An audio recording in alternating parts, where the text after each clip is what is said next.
Face à un parti au bord de l'implosion, il était le dernier espoir. Mais hier, même Alain Juppé n'est pas parvenu à faire cesser la guerre à l'UMP. Il faut bien voir que nous appartenons à la même famille politique et que même si nous avons, François Fillon et moi-même, un différend que chacun connaît, cet entretien s'est passé dans un climat qui était extrêmement cordial.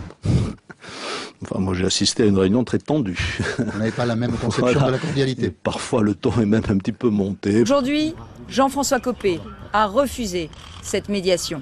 L'UMP ne va pas bien, mais je crois que celui qui ne va pas bien du tout, c'est Jean-François Copé. En gros, il nous a enfumé, surtout Alain Juppé, et puis là, il vient de lui faire un bras d'honneur. Fillon n'est pas l'UMP. Nos valeurs, elles sont bien plus fortes que les aigreurs d'un ancien Premier ministre. Je pense qu'il se tire une balle dans le pied, pour pas dire qu'il se la tire dans la tête. Porter la responsabilité d'aller devant la justice, c'est une responsabilité extrêmement lourde pour l'avenir de notre parti. Je crois que la messe est dite.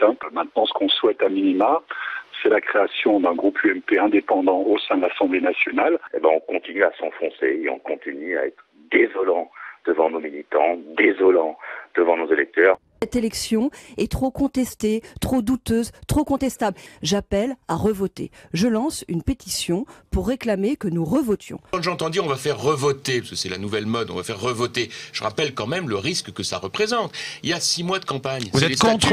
Vous ne voulez pas qu'on revote? Mais c'est pas que je ne veux pas, c'est que c'est pas responsable. L'élection, elle a eu lieu.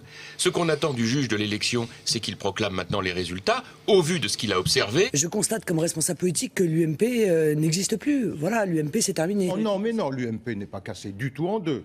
Il n'y a aucune fracture idéologique. Où est la fracture idéologique?